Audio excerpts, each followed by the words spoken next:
Boa noite a todos. Mais uma noite de encontro com o professor Walter de Andrade. Caminho para a iniciação. Boa noite. Boa noite a todos, sejam todos bem-vindos. É uma satisfação muito grande, uma felicidade muito grande, uma honra receber a todos aqui, né? Justamente no nosso encontro Caminho para a Iniciação. Dizendo, como nós sempre dizemos, que o encontro, o nome dele é Caminho para a Iniciação. É isso? Mas é um ponto de início para aqueles que estiverem decididos a seguir esse caminho, aí vão seguir o caminho da iniciação. E o caminho da iniciação é feito sempre numa escola iniciática, né? E um lembrete, né? O caminho da iniciação deve ser feito numa escola iniciática que siga rigidamente os padrões da filosofia da ciência iniciática das idades, né? Então, cada um escolhe a escola que pretende. Mas nós sugerimos, né? Nós fazemos parte, né, da Sociedade Brasileira de Eubiose e sugerimos, então, que aqueles que queiram ir e nos der a honra da sua presença, né, na Sociedade Brasileira de Eubiose, as portas estão abertas, né? E como é que acontece? A pessoa deve entrar pela internet, fazer a sua inscrição no primeiro grau, né, chamado grau peregrino, a porta de entrada, né? Faz a sua inscrição através da internet. É só acessar no busca, né? Sociedade Brasileira de Eubiose, vão encontrar lá o site principal da Eubiose, lá pode encontrar o departamento que a pessoa está disponível na sua cidade ou em cidades próximas, né? E fazer a sua inscrição para o curso, né? Tomar informações, né? Da data de início, ou se está funcionando, vai ter todas as informações. Dizemos que, no presente momento, devido à nossa situação que nós estamos vivendo mundialmente, né? Esses cursos estão sendo de forma remota, através da internet. Mas logo, logo, isso deve voltar para a forma presencial. Esse encontro aqui, ele é destinado a dar a base filosófica e iniciática para aqueles que pretendem seguir o caminho da iniciação, né? A base toda é a doutrina secreta de Helena Petrovna Blavatsky e do nosso augusto mestre, o professor Henrique José de Souza, com todos os ensinamentos de todos os grandes instrutores da humanidade, através dos tempos de todas as civilizações. Então, a exposição é bem variada, né? Apresentamos aqui no nosso encontro, falamos sobre cosmogênese, antropogênese, iniciação, métodos iniciáticos, valores transcendentais da iniciação, história iniciada da humanidade, evolução do sistema solar, era de Aquários, muito importante, nova civilização que vai surgir, já está começando a surgir na face da Terra, sinarquia e biografia dos grandes mestres e instrutores da humanidade, né?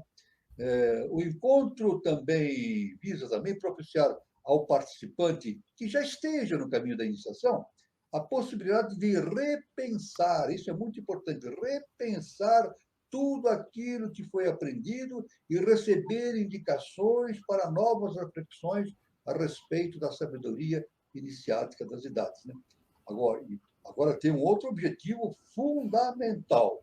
A outra finalidade do encontro é propiciar a reflexão a respeito do momento evolutivo que a humanidade está vivenciando nesse início do século XXI e início da era de Aquários, né? Porque é um caminho, como o próprio nome aqui do nosso grupo mostra, né? 3005, o nosso mestre diz, nosso augusto mestre, o professor Henrique José de Souza, ele afirma que lá pelo ano 3005 nós teremos um certo apogeu espiritual da humanidade, justamente da raça ariana, a quinta raça-mãe.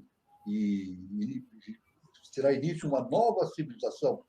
E essa nova civilização terá como epicentro, fundamento, justamente o Brasil. Que é justamente o Brasil é a terra do Avatara Maitreya, né? Isso, é a pátria do Avatara Maitreya, berço da nova civilização, patrimônio da ordem de Cristo, né? Isso é uma coisa muito importante, né? Então aí está o convite para todos aqueles que desejam fazer a sua iniciação, né? Na escola iniciática da Sociedade Brasileira de Eubiose, sempre o caminho da iniciação é feito com o nível inicial chamado peregrino, depois são mais 4 níveis subsequentes, terminando então esses 5 níveis, a pessoa então pode se filiar à eubiose como membro efetivo, aí ler as revelações do nosso mestre, o professor Henrique José de Souza, ler toda a documentação que existe disponível, participar de reuniões e, principalmente, das ritualísticas, né? Porque o método da eubiose é o ritual, a escola e o teatro, né? O ritual fazendo as ritualísticas, os mantras, né? Isso, tratando da consciência superior, a escola tratando do conhecimento, do autoconhecimento de todas essas teses de conhecimentos fundamentais da filosofia iniciática, né? E o teatro, como o próprio nome diz, é a ação no mundo objetivo que nós devemos fazer. Nós devemos nos transformar e aplicar esses conhecimentos adquiridos pela iniciação no mundo prático, para fazermos a nossa própria evolução e passarmos informações para os nossos irmãos de humanidade, para que eles também sigam o caminho maravilhoso da iniciação. Não é isso? Então, isso é muito importante, essa questão. Né? Eu só quero relembrar aqui que no ano passado eu lancei esse livro aqui, Aurora dos Deuses do Braço de Órion, lançado em janeiro do ano passado. Então, é um livro que trata sobre filosofia transcendental cósmica, né? Faz uma análise sobre o universo como um todo, o caminho evolutivo espiritual do homem, né? E esse livro trata da trajetória do ser humano em direção da sua natureza superior para a realização do projeto universal da evolução cósmica determinado pela lei divina, justa e perfeita. Na vinheta tem toda a indicação para quem quiser adquirir, né? O livro está à disposição. Muito bem. Vamos, então, continuar o nosso trabalho, né? Nosso trabalho. Já estamos completando 1 ano e meio de atividades, né? 1 ano e meio. Hoje, a nossa reunião é de número 63, 63ª reunião do Encontro Caminho para a Iniciação. Mas antes, nós já tínhamos realizado um outro formato, 25 reuniões. Então, estamos completando hoje, ótimo, 88 reuniões já, 1 ano e meio de atividade. Então, é uma honra muito grande para nós. Muito bem. Nós vamos prosseguindo, então, a abordagem dos assuntos fundamentais, né, da ciência inicial das idades. Nós havíamos aqui seguido o caminho de abordagem de Helena Petrovna Blavatsky. Estávamos apresentando justamente essa correlação que Helena Blavatsky faz a respeito de um universo da unidade que existe acima do nível do plano akáshico, né, da unidade, relacionando esse plano do nível akáshico da unidade com o mundo da diversidade, que está abaixo desse nível akáshico. Né? Então, ela faz todas essas correlações, né? Já apresentamos diversas correlações. Quem não assistiu ao vivo, né, nessa apresentação, pode ir lá no canal 3005, né, no YouTube, né? Vê lá o canal 3005 no YouTube, e tem todos os vídeos lá, estão à disposição. Né? Pode ver quantas vezes quiser, estão à disposição de quem quiser ver os assuntos que nós abordamos em encontros anteriores. É isso? Tudo bem? Fica bem claro isso. Muito bem. Então, nós vamos continuar essa caminhada pelo conhecimento transcendental cósmico, né? Seguindo a mestra Helena Petrovna Blavatsky.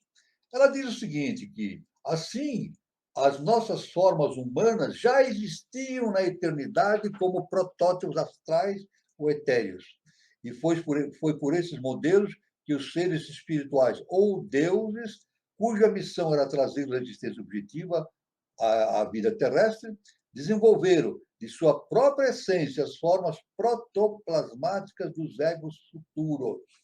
Olha só o que ela diz. Então, quer dizer, a nossa vida, essa vida humana que nós temos, não só a vida humana, a vida vegetal, a vida animal, já estavam projetados em arquétipos universais.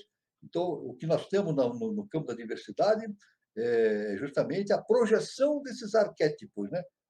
Porque nada existe de novo sob o sol, né? Como existe, o nosso mestre afirma, referindo a Eclesiastes na Bíblia, né? Capítulo da Bíblia chamado Eclesiastes, um livro, né? Nada existe de novo sob o sol. Tudo que existe na Terra é produto da projeção arquetipal, que existe já no universo infinito, né? Da unidade. Né? Então, mais ainda, que nenhuma forma ou figura pode penetrar na consciência do homem ou desenvolver-se em sua imaginação sem preexistir como protótipo, ao menos como aproximação. Ou seja, nenhuma ideia superior pode florescer na cabeça do homem sem que seja projetada de um plano superior. Isso. Eu estou dizendo ideias, não ideologias. As ideologias não. Ideologias fazem parte do mundo do quaternário, ficam rodando pelo mental concreto, pelo emocional. Mas as ideias, não, as ideias são universais. E elas vêm sempre dos planos superiores. Né? Então, nem a forma do homem, né, nem de qualquer animal, planta ou pedra foram jamais criadas. Não foram criadas, são sempre manifestações. Manifestações. Né? Então, depois, quando pronto esse upadi é a forma de manifestação no mundo objetivo. Upadi em sânscrito é corpo. Né? Então, quando pronto esse upadi ou modelo humano, as forças terrestres naturais começaram a operar sobre aqueles modelos suprassensíveis, que continham, além de seus elementos próprios, os de todas as formas vegetais do passado e animais do futuro neste globo. Então, criados esses elementos, esses veículos de manifestação, então, a consciência que começou a existir no plano humano, né? E nós denominamos de consciência humana, começou a agir através desses corpos, né? Que foram criados através da ação das hierarquias, né? A hierarquia superior, ou os anjos, né? As hierarquias que criaram os nossos corpos para que nós possamos nos manifestar no mundo objetivo. Portanto, olha só que importante, hein? Portanto, o invólucro exterior do homem passou por cada um dos corpos, vegetais e animais, antes de assumir a forma humana. Veja bem o que diz, né? O invólucro exterior do homem passou, primeiramente, pela forma vegetal, vamos dizer, mais extensamente, mineral, vegetal e animal. E depois hominal. Então, é claro que isso aí, como tudo isso é descrito minuciosamente nos comentários dos volumes 3 e 4, como ela diz na Doutrina Secreta. Né? Então, nesse momento, ela não se alonga mais nesse assunto, porque é um assunto muito vasto e as pessoas podem, justamente na Doutrina Secreta, capítulo 1, volume 1, Cosmogênese, as pessoas podem se aprofundar muito. E também na eubiose, nos ensinamentos do professor Henrique José de Souza. Né? Segundo a filosofia hermética e cabalística de Paracelso, o Iliaster, ou protomatéria, antecessor do protilo, recentemente introduzido na química pelo Sr. Crookes, William Crookes, ela está falando, né? Olha, do grande William Crookes, fez brotar em si mesmo o cosmos. O cosmos. Então, ela dá essa relação, né? Ela sempre faz essa relação entre justamente o arquétipo e a manifestação física. Né? Então, é uma ideia bastante interessante na filosofia transcendental cósmica, na ciência iniciática das idades. A criação realmente não existe. Isso. Quando houve o surgimento da ideia da evolução, deu a ideia da ciência acadêmica, a ideia do evolucionismo, houve um grande embate entre o evolucionismo e o criacionismo. Né? O evolucionismo dizendo que as coisas evoluem através de leis naturais, etc., sem a interferência de uma inteligência superior. E o criacionismo, seguindo uma linha religiosa, diz que não, o universo foi construído por Deus. Mas nenhum nem outro. Na verdade, a filosofia transcendental cósmica, né, no monismo, como se fala, vem fazer a harmonização desses dois pontos, o monismo. Então, não é simplesmente aqueles valores tidos pela ciência como evolucionistas, nem aqueles valores tidos pela religião como criacionismo. Não. É justamente a manifestação. O universo existe um estágio superior que nós não entendemos o que é chamado o imanifestado. E abaixo desse estado existe o manifestado. A gente fala em cima, embaixo, é maneira de falar. Porque no universo não existe em cima, embaixo, dentro, fora. Está tudo dentro do mesmo contexto. Uma coisa importante para o conhecimento da iniciação. No universo, pela filosofia transcendental cósmica, não existe em cima, embaixo, por dentro, por fora, isso não existe. O que existe está tudo interpenetrado, todos os níveis se interpenetram. O que diferencia justamente esses planos é o plano vibracional, mas eles todos se interpenetram. Né? Então, isso é muito importante, esse entendimento. Né? Quando se deu a criação e evolução, o Iliaster, aquilo que está manifestado, se dividiu. Ele se fundiu e se dissolveu, por assim dizer, fazendo brotar de si mesmo o Ideus, o caos. Né? O caos. Esta essência primordial é de natureza monística. Ora, a essência pronominal primordial é de essência monística, ou seja, tem como natureza a mônada, a mônada. E se manifesta não só como atividade vital ou força espiritual, poder oculto, incompreensível e indescritível, mas também como uma matéria vital que se compõe a substância de todos os seres vivos. Nessa ideia da matéria primordial, única matriz de todas as coisas criadas, acha-se onde surgiu, acha-se contida a substância de todas as coisas. Descrevem os antigos como caos. Caos. De onde surgiu a existência, o macrocosmos, e depois cada ser separadamente, por divisão e evolução, na matéria especial, como ela diz. Né? Todas as coisas, todas as substâncias elementares, nele estavam contidas potencialmente, e não em ato. Então, veja bem, o universo, então, é como se diz, existe a potência e o ato. Né? Aliás, o próprio Aristóteles, Platão, eles falavam, né? Essa ideia do potência e ato. Né? Ou seja, é como a gente imagina, a semente e a árvore. Tem uma árvore gigantesca, é o ato, né? Mas a potência está numa sementinha pequenininha que dá origem àquela árvore gigantesca. É assim o universo também, né? Assim também é o universo. Então, tudo surge através da manifestação desses arquétipos universais, né? Isso é muito importante. E nós mesmos somos projeções dessas mônadas, chamadas mônadas. O que são mônadas? São faíscas, são projeções da divindade. É isso? São projeções do chamado Sol Central. É isso? As mônadas são projetadas do Sol Central com faíscas e vão viver no primeiro trono. É isso? Vão viver no primeiro logos, primeiro tronos, né? Primeiro trono. E de lá, essas mônadas emitem de si suas projeções, elas não descem, elas emitem projeções, e essas projeções vão descendo, descendo, descendo, até chegar no nível de maior densidade do nosso universo, que é a matéria física densa. A maior densidade do nosso universo, deixa bem claro, né? O que é o nosso universo? O nosso sistema solar. É isso? Então, a matéria mais densa que nós temos no nosso sistema solar é a matéria física como nós conhecemos, o mineral, né? Mineral. Mas é claro que no universo como um todo existem regiões de muito maior densidade do que aquilo que a gente vê no sistema solar, né? Tanto que a ciência já a descoberta recente da ciência, né? Eu digo na década de 40, né? Os buracos negros, né? O Fred Hoyle, né? Falando sobre os buracos negros, né? E são regiões onde a densidade é tão grande que a gravidade, a densidade torna-se infinita, né? E a densidade torna-se infinita e o tempo e o espaço desaparecem. Deixa de existir o tempo e o espaço. E tudo, então, se concentra numa densidade infinita, justamente o chamado buraco negro.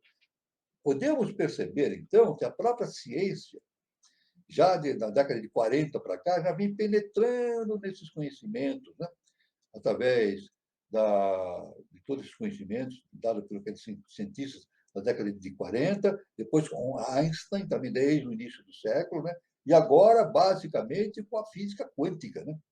A própria física quântica afirmando que o tempo e o espaço não existem, realmente, né? Então, isso nos leva naquela acepção fundamental do conhecimento iniciático, que tempo e espaço é maia, ilusão. Tempo e espaço é maia, ilusão. O que existe, na verdade, no universo é consciência. É isso. E tudo tem consciência. Tudo tem consciência. Tudo.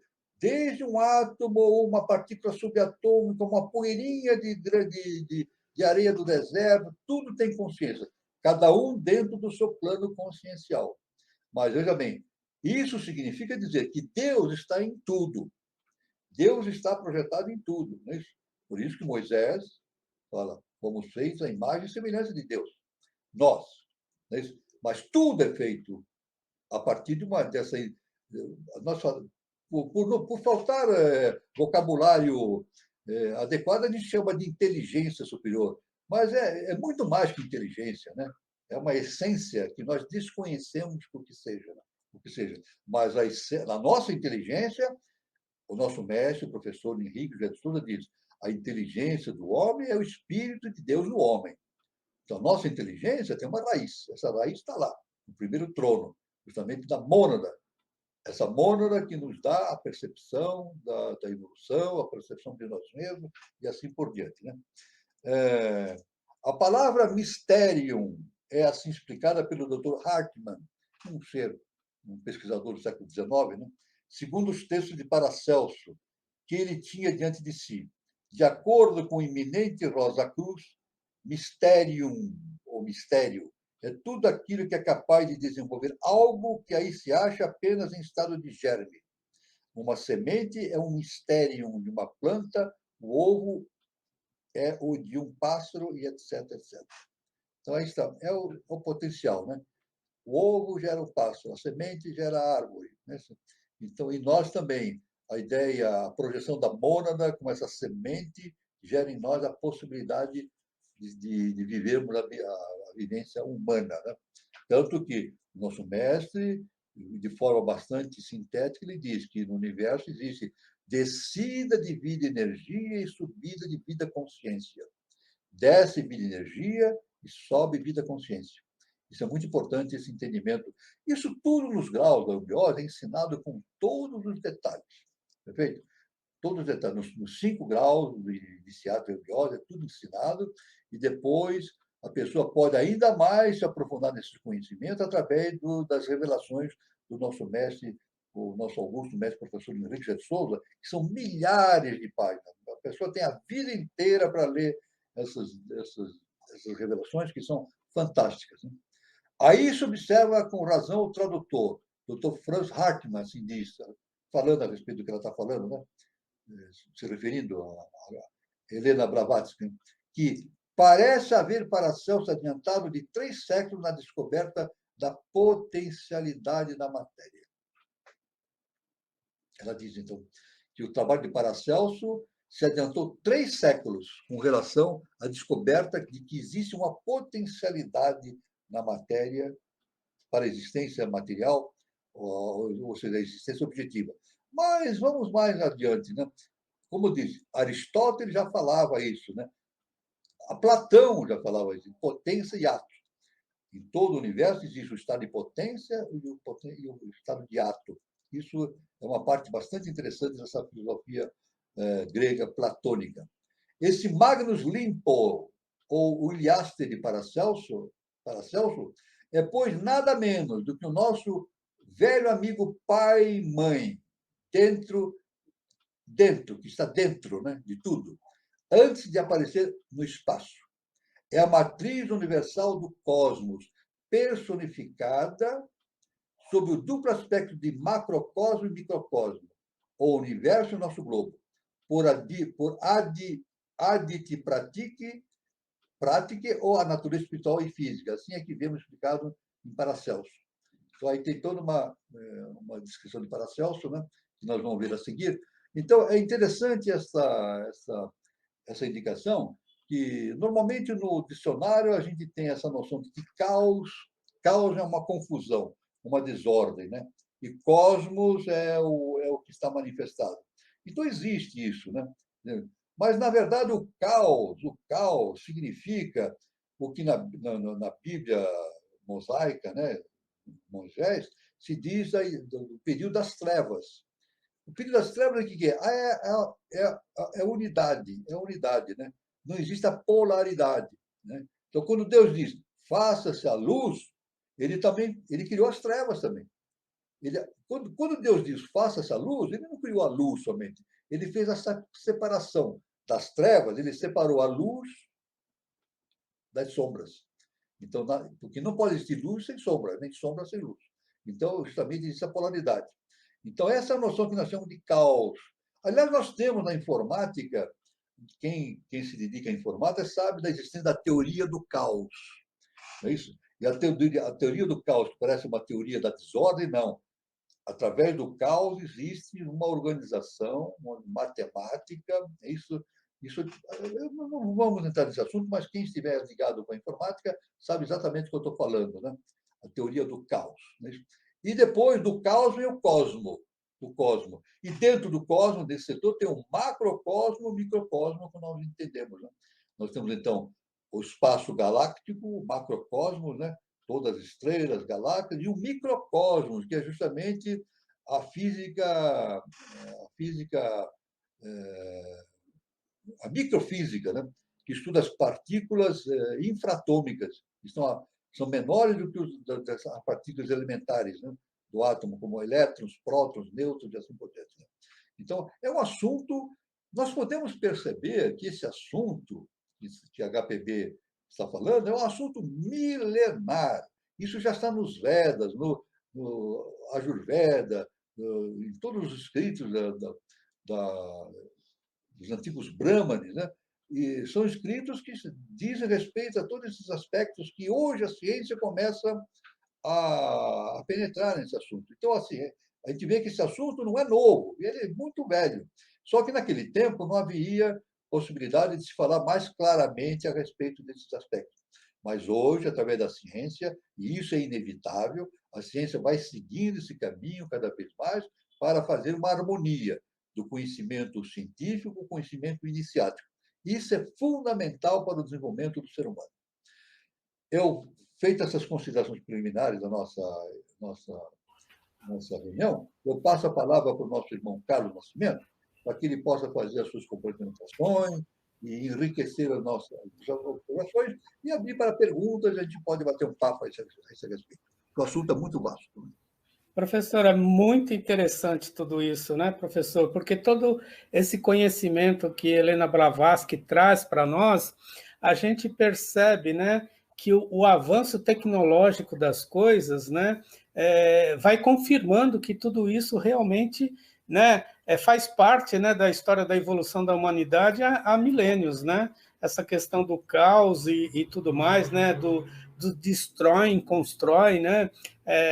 Toda essa formação da vida aqui na face da Terra. Aproveitando esse gancho, porque eu gosto dessa questão da Helena Blavatsky, linkada com essa questão atual que a gente vive, né? Esse avanço tecnológico. Inclusive, essa semana a gente está vendo o pessoal viajando para o espaço. O que é que o senhor vê disso? Isso vai contribuir para o cientista e para a humanidade compreender melhor, cada vez melhor, todo esse conhecimento trazido à luz da Helena Blavatsky? Você fala as viagens espaciais, né? Isso. Então, claro, eu acho que a viagem espacial é algo muito importante para a expansão do ser humano por outros sistemas, etc. Mas eu acho também que essa viagem espacial não é somente dentro desse âmbito como se enxerga hoje. Né? Porque nós sabemos que com este equipamento que nós temos, nós não vamos muito longe. Né? Não há condições. Equipamento movido a jato, né? Propulsão, esse jato propulsão, tem que ter uma enorme quantidade de combustível, tanto que estão planejando uma viagem para Marte, mas uma viagem só de ida, não tem volta, porque não tem jeito de voltar. Né? Para a Lua, deu para voltar porque é perto, né? Aí 380 mil quilômetros, né? 400 mil quilômetros, mas Marte já não dá para voltar, só é viagem de ida. Isso é um absurdo. Né? Mas a própria ciência vai conseguir realizar avanços muito importantes nesse processo de trânsito interespacial, não somente por essa maquinaria que nós temos hoje, que é muito primitivo ainda, né? Mas nós sabemos que Atlântida existiam os Vimanas, né? que eram conduzidas pela atividade mental, né? Manas, veículo, manas, mente, veículos mentais. Então, veículos movimentados através da mente, a mente. E isso aí vai ser uma grande conquista, uma grande conquista. Aliás, há muitos anos eu já via nos Estados Unidos, não sei se existe um laboratório ou vários laboratórios, pesquisando a respeito de técnicas antigravitacionais. Técnicas antigravitacionais. Nós sabemos que o iniciado ele pode fazer levitação, não é isso? O iniciado ele levita no espaço, né? Levita, faz uma levitação, o seu corpo torna-se. Um dos processos da iniciação é justamente a capacidade de tornar um corpo leve como uma pluma. Então, a pessoa levita. Então, a ciência, mas isso não vai ser conhecido através da matemática, e nem da técnica, nem da instrumentação, e nem da informática, não. Será descoberto tudo isso através da evolução interna do cientista. Isso, o autoconhecimento. Então, isso é muito importante, porque nós já nos referimos em outras oportunidades que a vida que existe na Terra veio de Mercúrio. Mercúrio para Vênus, depois de Vênus para a Lua, da Lua para a Terra, e no futuro, a humanidade, ou a humanidade daquele estado futuro, vai ter que transitar para um outro planeta. Isso é indiscutível, porque viemos de Mercúrio para a Terra, passando por Vênus e Lua. Né? Nós não somos terrestres, nós somos lunares, nós somos alienígenas, nós somos ETs. Nós somos ETs, alienígenas, nós viemos da Lua, todos nós. Né? Então, mas futuramente a humanidade deve sair da Terra. Isso faz parte da filosofia transcendental. Deve sair da Terra e ir para um outro planeta. O outro planeta a ser atingido é justamente Júpiter. Júpiter vai ter toda a condição para albergar uma vida objetiva, né? Ele vai se desenvolver, vai atingir uma forma de consistência adequada. Depois Saturno, depois de Júpiter, Saturno. Faz parte da evolução do sistema solar. Júpiter, o penúltimo planeta, e Saturno, o último planeta a ser atingido dessa evolução. É claro que isso vai ser feito através de naves interplanetárias, sem dúvida nenhuma, como já foi feito, não por os seres que viviam nesses planetas, mas pelas hierarquias que possibilitaram a viagem desses seres através dessas naves interplanetárias. Aliás, como nós vemos hoje, né? Os chamados discos voadores, existem? Existe, claro que existe. Aqui o nome disco voador é um nome genérico que se fala, né? Mas existem naves que passam. Naves também é uma forma de se falar bastante rudimentar. Né? Vamos dizer assim, são projeções vindo do nosso mestre, vindo do sexto sistema evolutivo para a nossa atmosfera, e nós vemos essas emanações transitando pela nossa atmosfera, aliás, contradizendo as leis os postulados da aerodinâmica. Né? Eles fazem traçados assim, curvos, sem. A gente percebe que esses seres não utilizam nenhum instrumento como a hélice ou jato, o que seja. Né? Então, isso tudo faz parte do desenvolvimento posterior da humanidade. A humanidade é extraordinária. Mas uma coisa que eu quero deixar claro também, né? O mais importante disso tudo não é a conquista do espaço exterior. Isso que eu quero dizer. O mais importante não é a conquista do espaço exterior, essa sede de ir para outros planetas, não. O mais importante é a conquista do espaço interior. Vejam bem, o mais importante é a conquista do espaço interior. Conquistando o espaço interior, está tudo aberto. Veja bem, no momento que o ser humano, conquista o espaço interior, através do autoconhecimento, até através da sua evolução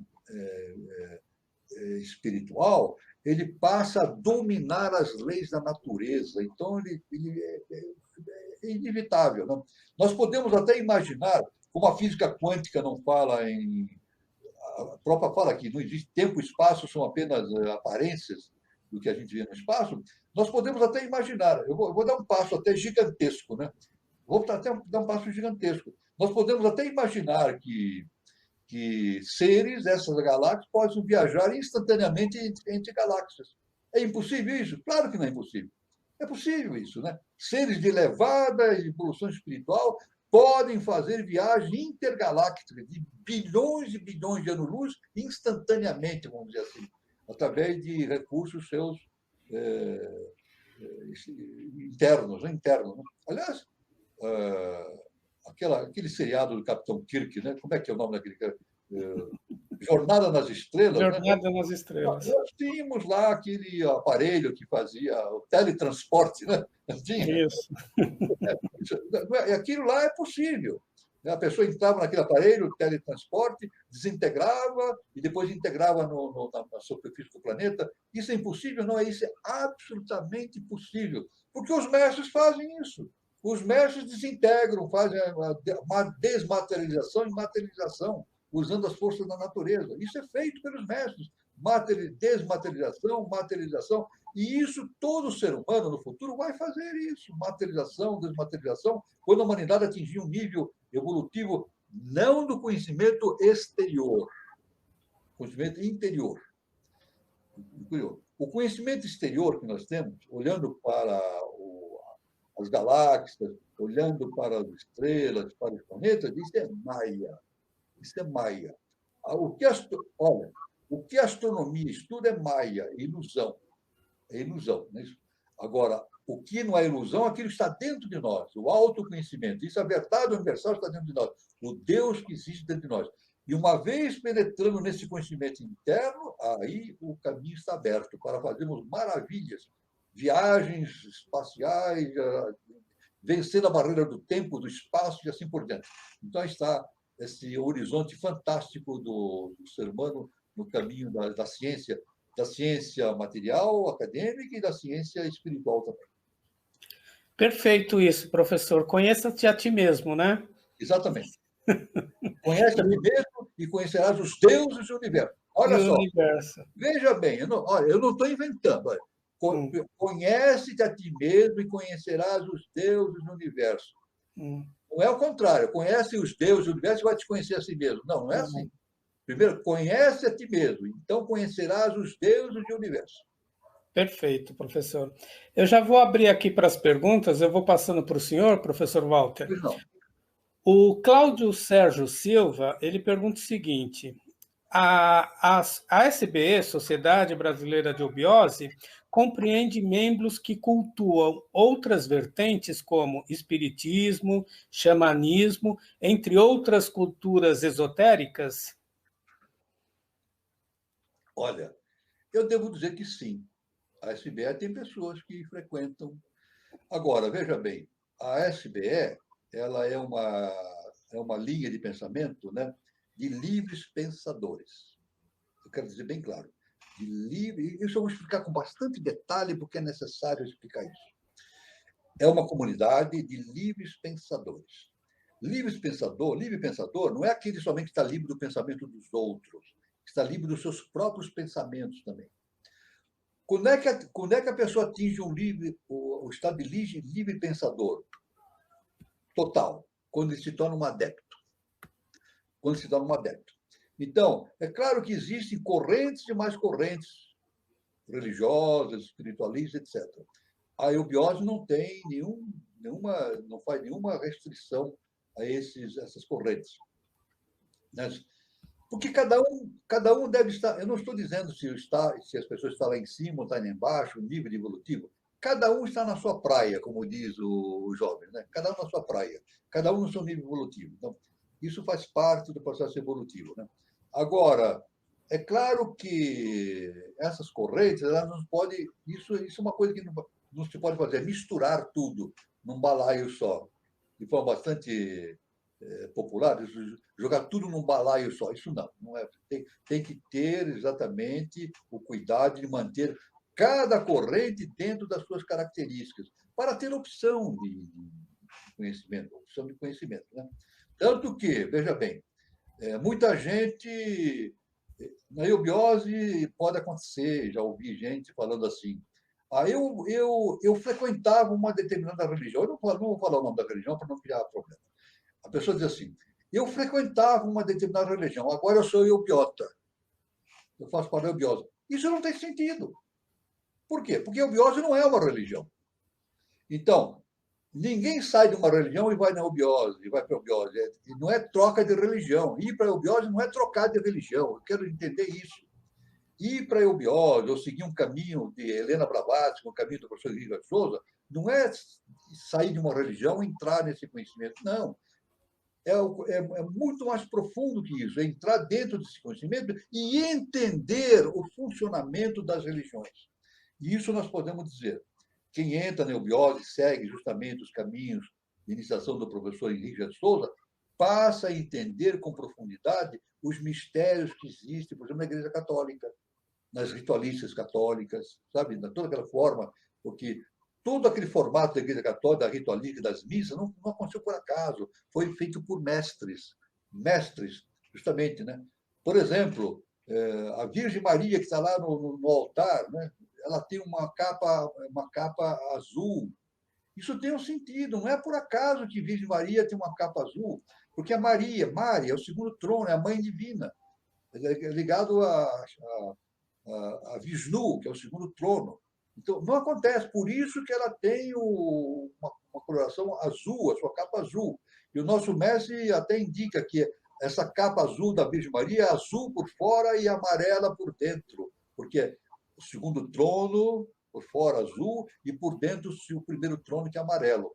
Então, isso eu quero dizer, olha, se a pessoa entrando e frequentando a eubiose, seguindo seus caminhos iniciáticos, ela vai entender o funcionamento de todas as correntes religiosas, sem preconceito, sem fanatismo. Não, sem preconceito, sem fanatismo. Então, esse que é importante. É como eu sempre digo nas minhas aulas, nas minhas palestras, o importante é saber como as coisas funcionam. Né? Então, o funcionamento das coisas, o funcionamento da mente humana, o funcionamento do processo da iniciação. Então, entrar no caminho da iniciação é entender como as coisas funcionam. Então, a gente pode fazer a inter-relação entre diversos caminhos de conhecimento, que são inúmeros no planeta Terra, né? Sem qualquer preconceito, sem qualquer discriminação. É isso que eu quero dizer. Agora, é claro que, dentro desse conceito, a pessoa, então, vai escolher o que é melhor para ela, não é verdade? Ela vai discriminar aquilo que é melhor para ela, o que deve ser feito, o que não deve ser feito. Dentro do quê? Dentro daquilo que falam para ela? Não, dentro do seu estado de consciência. O seu próprio estado de consciência vai determinar para ela o entendimento daquilo que ela está passando. Não é verdade? Então, isso é muito importante. O assunto é muito delicado, muito vasto, muito amplo, né? Para ser conversado. Isso dá para fazer uma reunião só sobre esse assunto. Mas é o que eu poderia falar de imediato para o nosso irmão, o meu querido irmão Cláudio. Muito bom, professor. A gente tem duas perguntas semelhantes. A primeira é do Eduardo Nunes, aqui do canal 3005. Luz e escuridão, criação conjunta em respeito à polaridade, né? E o Júlio Teixeira coloca o seguinte: sombra ou treva revela a luz. Sem uma não haveria a outra. O que eu achei interessante nas duas perguntas, professor, é isso. O lado negativo, aspecto negativo, né, sombra ou treva, ela revela a parte positiva, que é a luz, né? E o Eduardo Nunes coloca em relação à polaridade, a lei da polaridade. A evolução do homem vai ser compreender e deixar de ser polar, professor? Não, veja bem, essa polaridade entre luz e sombra é uma necessidade. Segundo, veja, nós já falamos isso em um encontro anterior, acho que foi no encontro anterior que nós tivemos semana passada, né? Isso. E a HPB fala assim que quando a mônada emite a projeção de si para o mundo objetivo, ela se envolve nas trevas, não, ela envolve nas sombras. Então, ela se torna a sombra da própria divindade. Ela torna-se a sombra da própria divindade. Mas não estou dizendo que a sombra é uma coisa diabólica, satânica. Não, é apenas a falta do conhecimento. A sombra é a falta do conhecimento. Na verdade, a falta do conhecimento gera uma série de problemas de comportamento. Por que o homem se comporta mal? Pela falta de conhecimento. Quando ele tem autoconhecimento, ele se comporta adequadamente de acordo com as leis universais. Ele obedece e segue as leis universais. Se ele não tem esse entendimento, ele segue praticando atos não dignos, fora dos preceitos da lei universal. Então, ele é caracterizado como no mundo das sombras. Mas ele está no aprendizado. Isso é inevitável. há uma descida da luz para a sombra. Mas essa sombra não é a polaridade, não é o mal, não é o mal em si. É um projeto, é um processo de funcionamento do universo. Se vocês me perguntarem por que é assim, eu não sei explicar, porque está além do meu conhecimento. E ninguém sabe explicar, ninguém tem explicação para isso. Nunca li nada, ninguém explicando. E tem outra, ninguém vai me explicar isso. Quem tem que entender sou eu mesmo. Eu mesmo que tenho que entender isso. E tem outra, não é o Walter que vai entender isso. Olha bem, não é o Walter que vai entender isso. É aquilo que está dentro do Walter. É isso? Enquanto eu continuar imaginando que eu me chamo Walter, que eu moro aqui na rua tal, número tal, faço as minhas coisinhas, eu estou limitado à minha personalidade. É isso. Agora, no momento em que a minha consciência, ou de qualquer um, se eleva e vai chegando ao nível do adeptado, a visão vai se ampliando, e a gente vai entendendo o mecanismo disso tudo. Então, quando a gente diz que a sombra, a gente não deve estigmatizar a sombra, dizer é o mal. Não é o mal, é apenas a ignorância. A ignorância, né? Olha, Buda fala isso. É isso, né? Os 4 princípios as 4 nobres verdades de Buda, né? Primeira nobre verdade, o sofrimento existe. Segunda nobre verdade, é possível, o sofrimento é causado pela ignorância. Terceira nobre verdade, é possível acabar com esse sofrimento. Quarta nobre verdade, o sofrimento a gente termina com a sabedoria. Pronto, as 4 nobres verdades de Siddhartha Gautama. São 4 verdades tão simples, que a humanidade não entendeu até hoje. As pessoas pensam que sofrem por quê? As pessoas pensam que sofrem por causa do governo, por causa do preço das coisas, porque o combustível está alto, porque não sei o que lá, fulano, político e tal, né? Uma série de problemas que ela diz que é o seu sofrimento. Não é isso. O que causa o sofrimento da humanidade é a ignorância do ser humano. O dia que o ser humano transformar essa ignorância em sabedoria, o mundo passa a ser feliz. É eu que estou falando? Não, é Siddhartha Gautama. O grande Siddhartha Gautama, o Buda. No dia que a humanidade transformar a sua ignorância em sabedoria, o sofrimento desaparece. Então, nós não devemos estigmatizar a sombra e a luz. A sombra é um estágio evolutivo. O estágio evolutivo, não é isso? Então, nós podemos dizer assim, a projeção da mônada desce até o mundo mais denso, não é isso? E penetra na sombra. Então, nós teríamos que admitir que, eu teria que admitir que o mineral é sombra, que o vegetal é sombra, que o animal é sombra. Não, são estágios de consciência que estão em processo evolutivo.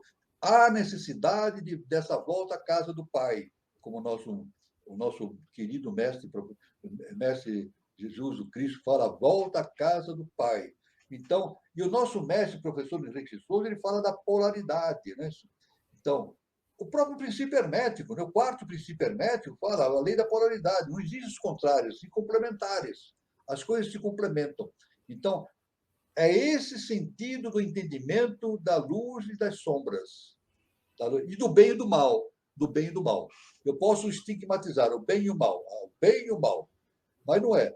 Na verdade, o bem e o mal são complementares. Eu não estou dizendo que o bem é igual ao mal, ou o mal é igual ao bem. Não estou dizendo, não é igual. São complementares. À medida que a consciência vai evoluindo, vai havendo uma complementação até a neutralidade. E nas consciências superiores, além do Akasha, existe a neutralidade. A polaridade não viceja naquele. É o mundo do não polar. Né? O nosso mestre, inclusive, nos seus últimos ensinamentos que ele deu antes da sua partida para a mansão celeste, onde ele está, ele disse: eu gostaria que todo discípulo entendesse a polaridade, porque quem entende a polaridade entende tudo. Então, o que a gente classifica de bem e mal não é bem e mal, é o necessário. E o Tao indica isso, né? Nós temos a imagem do Tao como um círculo, em uma forma de um S, né? Uma parte escura e uma parte branca. E a parte branca tem um ponto escuro, e a parte escura tem um ponto branco. Ou seja, num lado é o bem, e o outro é o lado do mal. Mas o bem tem o germe do mal, e o mal tem o germe do bem. É o Tao, a teoria do Tao, que já explica exatamente o que Buda explica e a HPB explica, o nosso mestre Henrique de Souza explica, e assim tudo bem. Então, é a questão do entendimento. Agora, a questão é justamente a transformação dessa sombra em luz. É isso? Mas essa transformação significa, não é exterminar a luz, aniquilar a luz como se fosse uma coisa demoníaca, não. É fazer a transformação, fazer com que essa sombra se aproxime da luz e se integre no sentido da polaridade, da neutralidade que está ali, além Akáshico. O assunto não é fácil de entender, mas mentalizando, meditando, a gente chega a um resultado bastante satisfatório. O professor, o Júlio Teixeira coloca o seguinte: os deuses fizeram muito melhor na queda ou descida com naves fantásticas. Exatamente, veja bem, olha, eu vou dizer as sombras, os anjos caídos, né? Isso está na Bíblia de Moisés, os anjos, a queda dos anjos, não é isso? Então, a humanidade não entende isso, a humanidade não entende, tanto que a teologia ocidental, chama-se as forças luciferinas como forças demoníacas, né? Forças demoníacas que vieram aterrorizar a humanidade. Não é verdade, não é verdade. São seres que vieram do mundo superior para o mundo inferior, se projetaram, foram encarcerados no mundo inferior. Na verdade, se tornaram prisioneiros do mundo interior, no tempo, no espaço, né? Mas trouxeram o quê? Os arquétipos. E olha que importante. Aquilo que nós chamamos de as forças luciferinas, forças demoníacas, elas trouxeram os arquétipos. Sabe qual foi o arquétipo principal que trouxeram? A tríade superior. Mental superior, Buda e Atman. O nosso espírito foi dado pelas forças luciferinas. É isso? Que a teologia chama de Lúcifer, o antideus, é o que lutou contra Deus. Não é bem assim, não é bem assim. A história é bem outra. A história é bem outra, não é assim que se explica.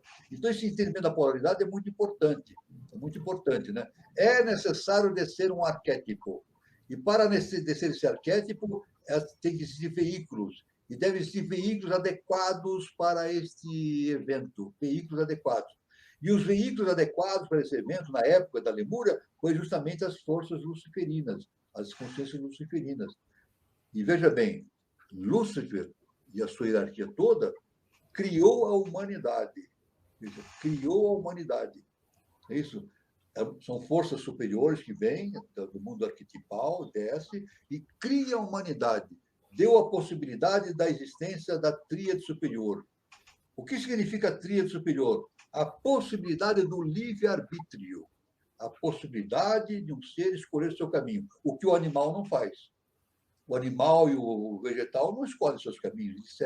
O vegetal segue o processo bioquímico, o processo biológico, o animal segue o instinto, né? Mas o ser humano não segue, justamente, ele pode seguir, quando desenvolvido, o livre-arbítrio, escolhe seus próprios caminhos. Então, tudo isso é um assunto muito vasto, mas é muito importante meditação sobre a polaridade. A polaridade não é exatamente como o ser humano pinta. Ele tem um outro sentido, no sentido esotérico superior. Por isso que o nosso mestre diz: quem entende a polaridade entende tudo. Muito bom, professor. O Guilherme Guazelli pergunta o seguinte: conheça a ti mesmo, seria o mesmo que seja você mesmo? A pergunta é, agora, pois é, o Guazelli fala, conhece a ti mesmo, seria o mesmo que seja você mesmo? Agora, o que é ser eu mesmo? É o Walter? Não. Se eu tentar conhecer o Walter, eu não vou a lugar nenhum. Eu vou ficar. Onde é que eu vou rodar? No meu quaternário, na minha personalidade, tentando entender as minhas reações, os meus sentimentos, e fica naquele. E não tem sentido.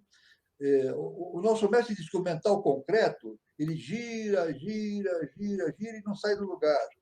Isso. O nosso mestre diz: a pior rotina é o mental concreto. A pior rotina. A pessoa gira e não sai do lugar. Agora, não é conhecer o Walter. Veja bem, não é autoconhecimento, não é conhecer o Walter. Autoconhecimento é conhecer o Deus que existe dentro de mim. É diferente. E para todo mundo, seja Maria, João, Mercedes, homem, mulher, seja quem for. Não é conhecer a si mesmo, a pessoa, a personalidade. É conhecer a divindade que existe dentro dele. A divindade que existe dentro dele. É algo muito interna. A parte é o núcleo da existência dele. E tanto que nós dizemos que nós somos humanos, nós não somos humanos. Eu já te falei isso várias vezes. Se eu disser isso na rádio, na televisão, ou escrever no jornal, vão dizer que eu sou doido, eu sou louco. Esse sujeito enlouqueceu. Se eu disser, eu não sou um ser humano. E essas pessoas que andam, as pessoas que dizem que não são seres humanos. As pessoas que vivem não são seres humanos. O que elas são? Estão vivendo a experiência humana. Estão vivendo a experiência humana. Para quê? Para penetrar dentro de si mesmo. Autoconhecimento não é conhecer a si mesmo, é conhecer o Deus interno que existe dentro dele. Isso, Jesus o Cristo. Conhecereis a verdade vos libertará. O que é conhecer a verdade? Conhecer o Deus que existe dentro de nós. E essa verdade vai me libertar do quê? Vai me libertar de nós mesmos. Isso, quando Jesus falou assim, Jesus falou, conhecereis a verdade e ela vos libertará. Ele quis dizer o seguinte, você vai conhecer a verdade, o Deus que existe dentro de si.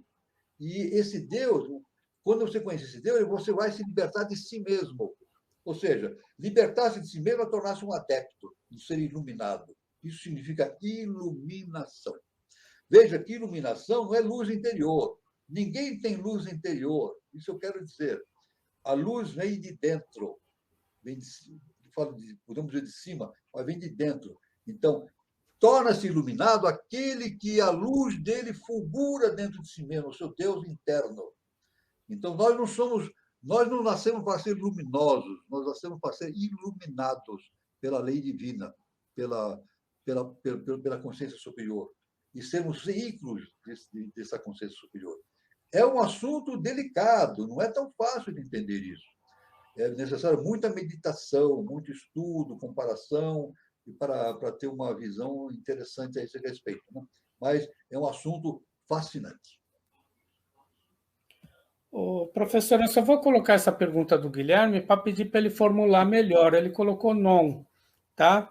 Aí mais para frente ele reformula melhor. E eu vou colocar uma que ele colocou aqui adiante. O tal na engenharia seriam as integrais e derivadas? Eu vou responder primeiro, ele sempre repete essa pergunta. Ele sempre repete. Chegou o momento da gente abordar isso. O não é nova ordem mundial. Nova ordem mundial. Eu não sei se ele está querendo vincular isso à evolução, à involução, à luz, à sombra. A nova ordem mundial. A nova ordem mundial surgiu através de cabeças humanas, né? Políticos nos Estados Unidos, etc. Winston Churchill falava, e vários políticos falavam que existiria no futuro uma nova ordem mundial para organizar todo o sistema evolutivo, etc, etc. Agora eu falo para o nosso irmão Vazelli, que o futuro da humanidade, a nova ordem mundial, será a sinarquia. É a sinarquia. E essa nova ordem mundial não vai ser simplesmente uma organização humana, vai ser uma organização divina. Ou seja, é a harmonização do que está em cima com o que está embaixo.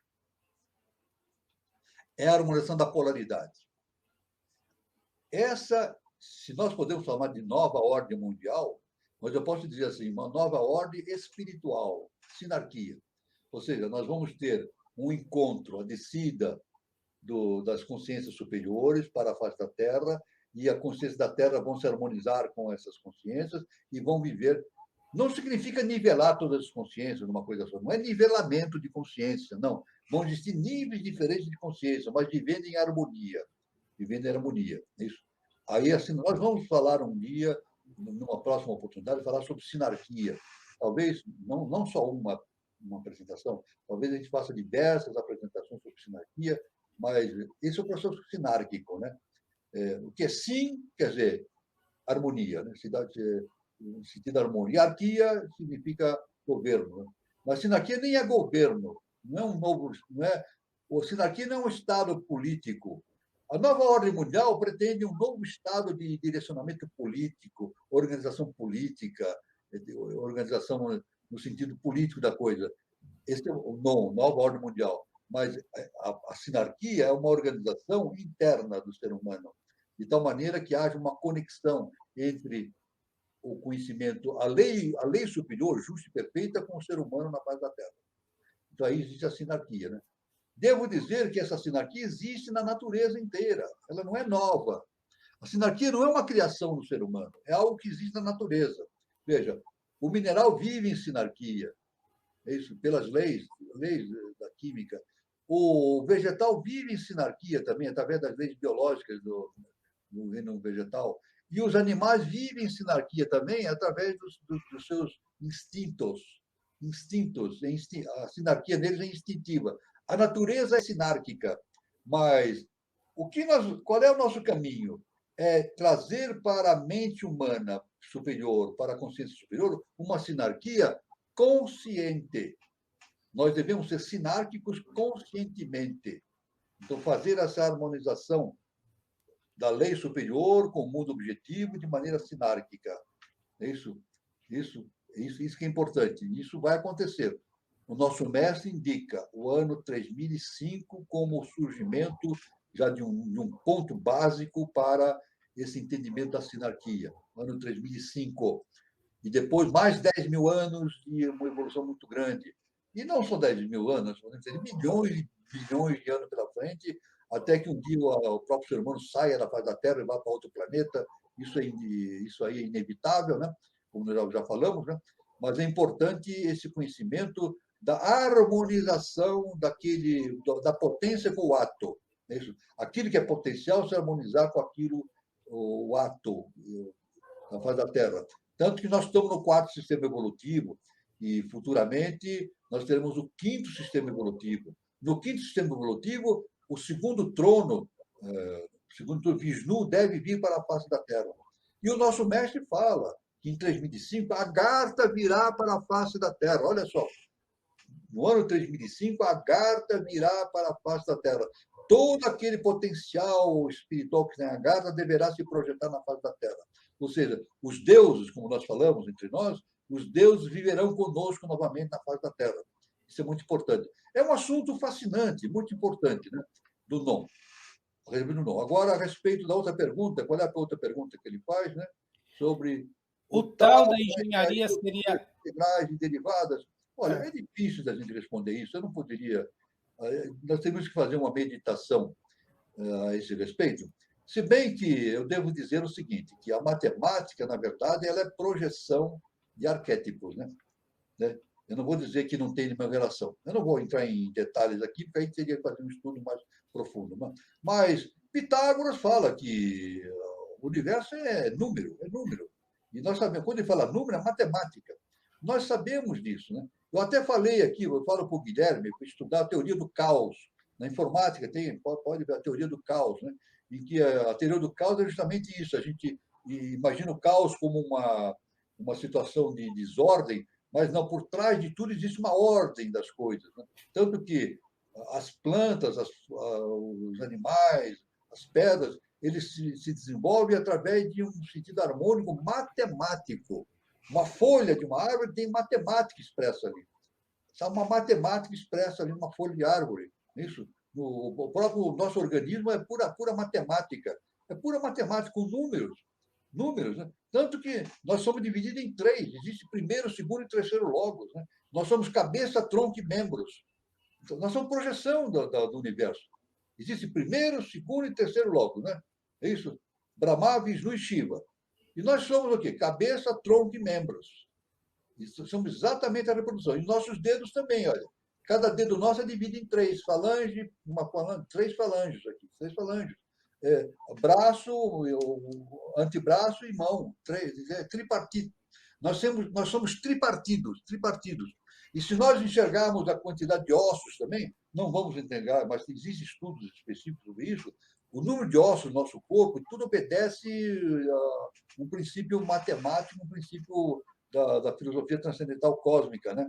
Está tudo perfeitamente numerado, indicado, tudo, não existe nada solto. Então, o que eu posso dizer é isso, que a matemática, a matemática não é uma criação humana, tem outra. A matemática é um produto de uma projeção da consciência superior na face da Terra. Então, os grandes matemáticos são veículos. Os grandes mateáticos são veículos da consciência superior. A matemática não é criação humana, é isso que eu quero dizer. Então, quando ele fala de derivadas integrais, isso não é criação humana. O Newton e Leibniz, etc., e outros grandes matemáticos, e outros tantos, né, que fizeram toda aquela composição, eles não fizeram aquilo, não saiu da sua cabeça, saiu projetado do universo superior, eles puseram no papel aquilo, na matemática. Então, a matemática é algo celestial. O que eu posso dizer isso, né? Derivados integrais, claro que estão relacionados com tal, tudo isso, nós podemos integrar tudo isso no mesmo panorama. Existe uma integração de todos esses conhecimentos. Mas esses conhecimentos não são humanos, simplesmente. São projeções de arquétipos que vão se projetando na face da Terra. Essa é a resposta que eu posso dar para o nosso querido irmão Guazelli. Professor, a Marta Cristina pergunta o seguinte: a dualidade foi gerada pelo egoísmo? Quando o homem descobriu o livre-arbítrio e julgou-se igual ou superior a Deus?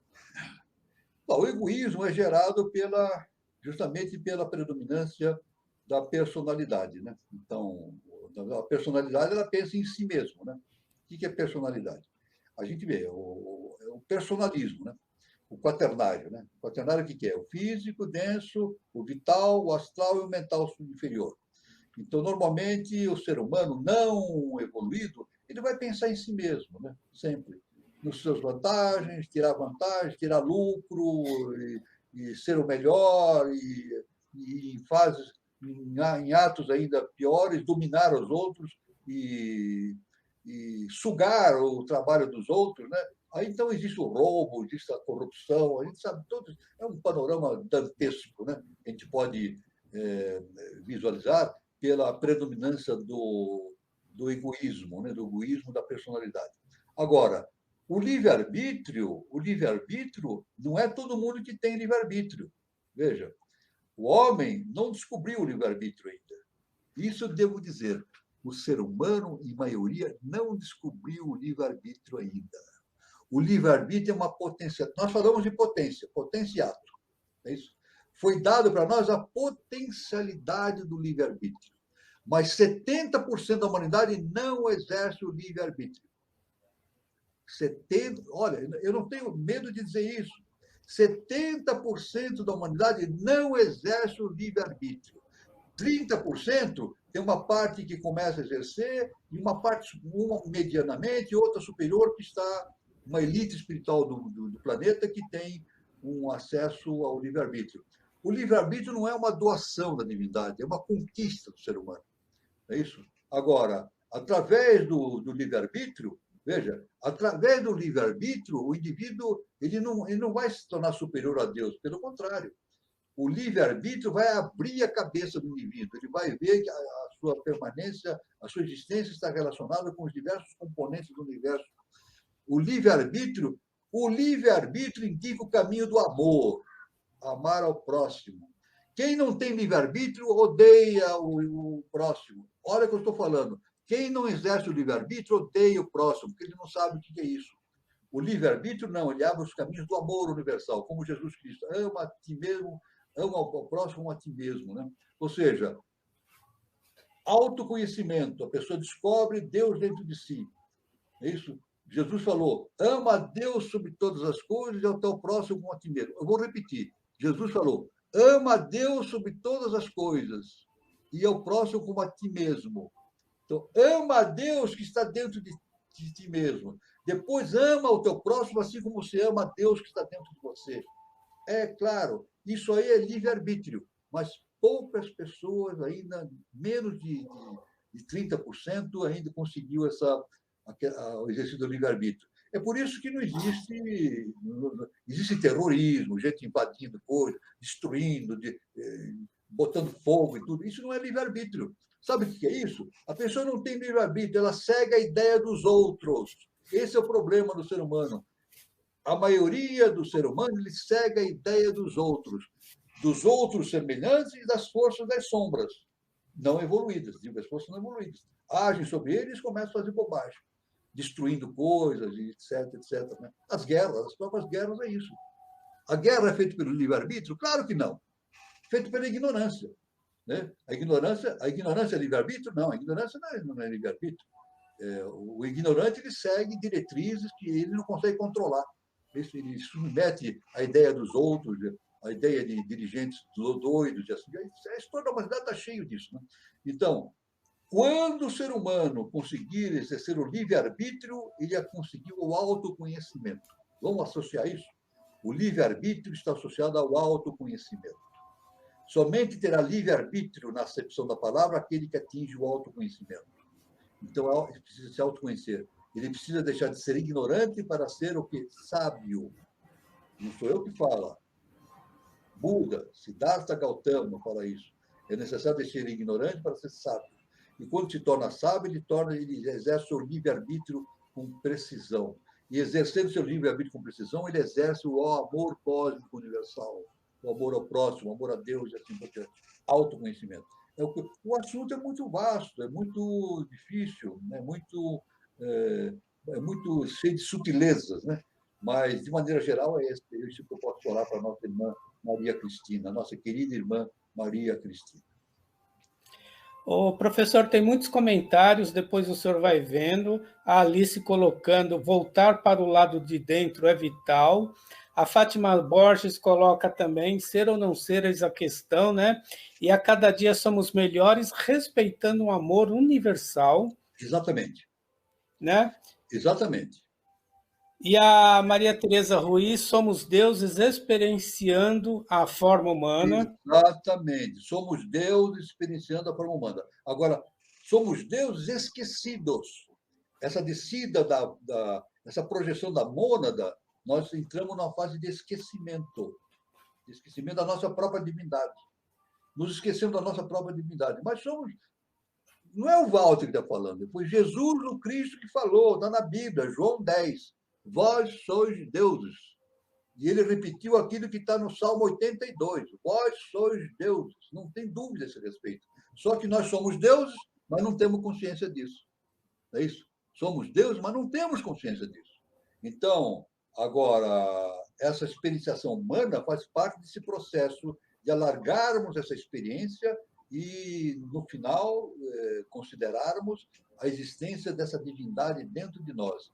Aí faz todo sentido, né? E o Júlio Teixeira ele fez um comentário de brincadeira, mas eu acho que tem muito sentido. Deus me livre de mim mesmo. Exatamente, exatamente. No fundo, o Júlio não tem razão. Deus me livre de mim mesmo, né? Porque como se diz, né? Aliás, o povo diz assim, né? Tem gente que faz coisas que até Deus duvida. Não tem? Não se fala assim? Tem. Tem gente que faz cada barbaridade que até Deus duvida que alguém possa fazer aquilo. Isso é ignorância, né? Então, que Deus me livre de mim, não é verdade? E essa é a liberdade. Justamente o Júlio falou certo. Jesus falou: conhecereis a verdade vos libertará. Quer dizer, eu vou conhecer a liberdade, eu vou conhecer a verdade, e a verdade vai me livrar de mim mesmo. Do quê? Da minha ignorância humana. Olha, a verdade vai me libertar da minha ignorância humana. E todos devem passar por isso. É o caminho irreversível de todo ser humano, no caminho da volta à casa do Pai. Ô, professor, vou passar alguns comentários. A Alice coloca o seguinte: a natureza nos ensina a céu aberto, a sinarquia. E ela também coloca em síntese: o cosmos é sinárquico. É sinárquico, é sinárquico. O cosmos é sinárquico. Nós podemos ver, até fazendo, eu já fiz esse comentário anteriormente, né? Que na sinarquia, isso nós vamos aí, num determinado momento, nós vamos entrar nesse assunto, né? A sinarquia, quem dirige a sinarquia é o legislativo. Então, o legislativo, o judiciário e o executivo. Então, é assim. Em cima está o legislativo, no meio está o judiciário, e embaixo está o executivo. O legislativo, só por na sinarquia, o legislativo não faz leis. É isso. Em todo mundo, em qualquer regime republicano, o legislativo faz as leis. Na sinarquia, não. O legislativo cumpre a lei. Ele traz a lei de cima e projeta para baixo. Então, a lei não é ele que cria, a lei já está criada, a lei cósmica justa e perfeita. E o segundo trono é o mundo dos... não é o judiciário que nós conhecemos, não. É o judiciário que cumpre a lei exatamente como ela vem da lei justa e perfeita. Né? Porque a nossa lei humana ela é falha, ela não é perfeita. Se a gente analisar as leis humanas, elas não são perfeitas, são cheias de falhas, de equívocos. Mas a lei justa, superior, justa e perfeita, não tem equívocos, é universal. Então, o judiciário, então, que é o mundo dos guerreiros, são aqueles que lutam pela execução da lei universal. Não é lutar matando, não.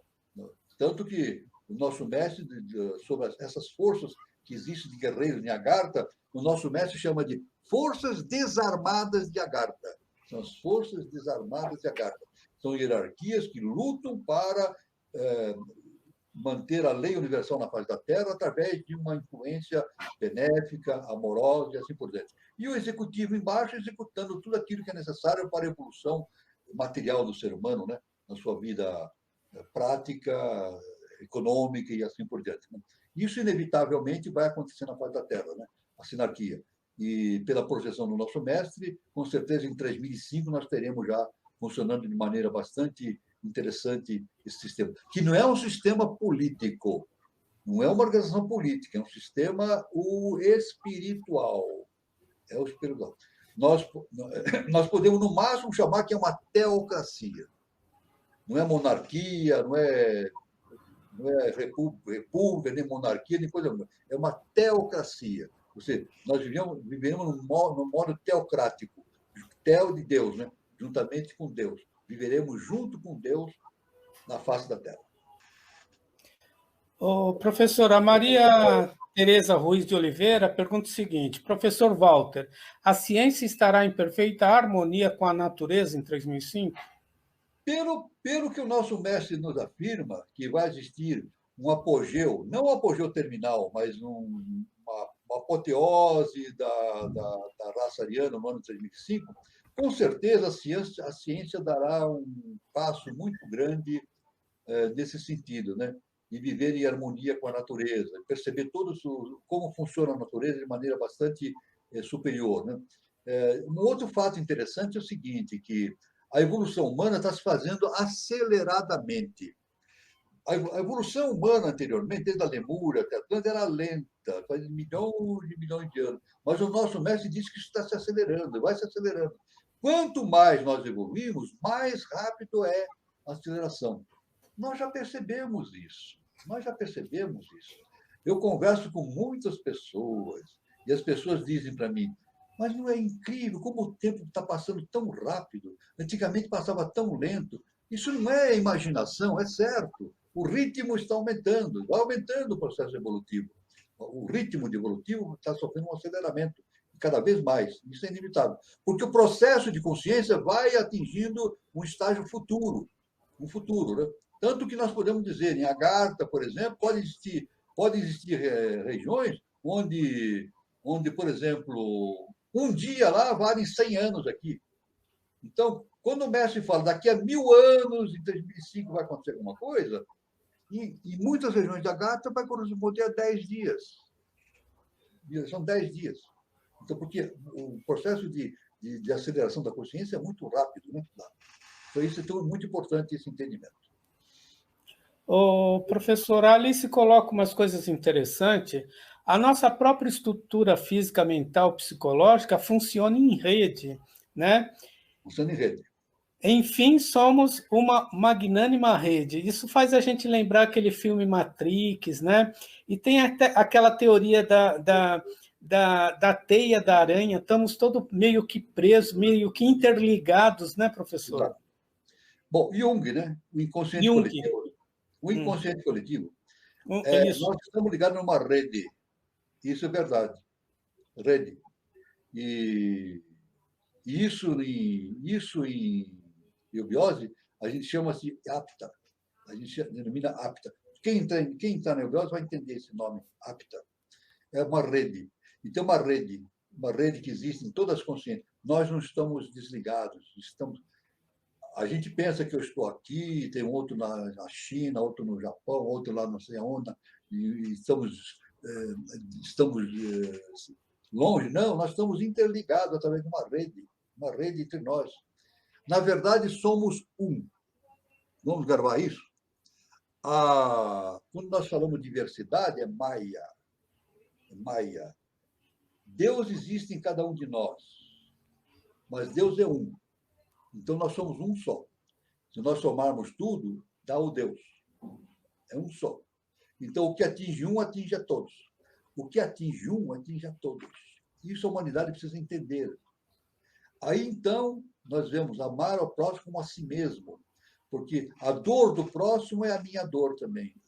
Olha, eu vou repetir. A dor do próximo é a minha dor. A felicidade do próximo é a minha felicidade também. É a rede universal. A rede universal que existe. Então, isso é muito grande. E nessa rede, as hierarquias circulam por essas redes. Né? Elas não ficam paradas, elas ficam circulando pelo mundo inteiro, né? Fazendo uma tessitura. Faz uma tessitura. Isso fala-se na eubiose. As hierarquias fazem uma tessitura. Tessitura que é uma forma de rede, que nem uma teia de aranha, unindo todos. Porque todos estão unidos. Todos nós somos um. E, professor, a Fátima Borges coloca: irradiar sempre o amor que não tem partido, né? Exatamente. O amor não se quebra, né? Ele se consolida, ele liga todo mundo numa coisa só. O amor une todos. O amor une. Une a todos num só corpo, numa só consciência. O amor universal, né? O amor universal. Esse é o nosso futuro. O nosso futuro é amor universal. É deixar da dissintonia que nós temos com o eterno, né? E nos tornarmos... Nós somos um, mas não percebemos. Olha, eu quero dizer o seguinte, nós somos um só, mas não temos consciência disso. À medida que nós vamos evoluindo e caminhando para um estado adaptado, nós vemos que essa unidade vai se tornando cada vez mais patente em nossa consciência. Quando nós transitamos além de uma caixa, então tudo se une. E as experiências também são compartilhadas. As experiências são compartilhadas. Aliás, hoje na internet nós temos um grande processo de compartilhamento. Isso não é por acaso, não é por acaso. Chegou a hora do compartilhamento. Nós temos Antigamente a gente vivia vida isolada, cada um no seu canto. Hoje a internet trouxe esse compartilhamento. Isso é muito importante, esse compartilhamento. Isso. E não só o compartilhamento da internet, o compartilhamento mental também, amoroso. Isso é muito importante, cada vez mais. Né? O professor Alice, ela complementa de forma muito bacana. Ó, compreender que cada passo que damos afetamos o coletivo. Exatamente. E ela complementa, né? Isso é interessante. E ela complementa um por todos e todos por um. Assim funciona todo o cosmo, e sendo o homem um cosmo em miniatura, não podemos funcionar de forma individual, porque adoece. É isso que eu mantenho na minha cabeça. Toda vez que eu produzo uma evolução em mim, a humanidade avança um pouco. É mínimo. Não eu só, cada um. Toda vez que um ser humano evolui espiritualmente, a humanidade está evoluindo. Porque a evolução é coletiva. O autoconhecimento é individual, mas isso reflete no coletivo. Então, cada vez que alguém se melhora a si mesmo, ele está melhorando a humanidade. E essa melhoria da humanidade se dá através do amor universal. É isso? Então, essa é a relação que existe entre nós, entre nossas consciências. Somos um só. E nós nos ajudamos. Nós temos que nos ajudar nesse processo de evolução coletiva. Ô, professor, eu quero agradecer a participação de todos, muita gente agradecendo, professor, a Marley Bichilha, gratidão, professor, sempre é maravilhoso ouvi-lo, Carlos, muito bom estar com vocês, obrigado pelo carinho de todos, pela participação de todos, e é muito bom a gente ter esse retorno. Mas agora chegou na hora de a gente dar um recado aqui, né? Da nossa roda de conversa. Toda terça-feira, aqui no canal 3005, a gente tem a nossa roda de conversa. E nesta terça-feira, né, o tema será sobre geoglifos, segredos de uma agricultura de subsistência, tá? Então, será na próxima terça-feira, dia 19 de outubro de 2021, terça-feira, o mesmo horário, às 20h40. Então, o tema abordado é muito interessante, né? Já foram catalogados mais de 900 geoglifos no Brasil, incluindo os do estado do Acre, Amazonas, Minas Gerais, Mato Grosso e Rondônia, e também na vizinha nossa aqui, que é a Bolívia. Técnicas ancestrais indicam a base de uma agricultura de subsistência conectada às pirâmides. Seria mais um conhecimento atlante para o ser humano? Então, todas essas questões, essas perguntas, essas respostas serão colocadas. Conheço o projeto da Escola de Melquisedeque e a apresentação será feita pela Fátima Zanetti, tá? Ela é canalizadora, pesquisadora científica e escritora de São João da Boa Vista, São Paulo. E essa roda de conversa será mediada pela Daniela Troncoso e pelo nosso querido Eduardo Nunes. Então, esperamos vocês terça-feira, tá? No mesmo horário, às 20h40. E quero mais uma vez agradecer a participação de todos. Muito obrigado em nos prestigiar, tá? Alice, ó, somos universo ou uno do verso. Muito bom, Alice, tá? Eu quero desejar uma boa noite para vocês, um bom final de sábado e um bom final de semana e até a próxima. Muito obrigado a todos, foi uma felicidade, uma honra muito grande estar com vocês. Luz, paz e amor a todos e até terça-feira e depois até sábado. Fique com Deus.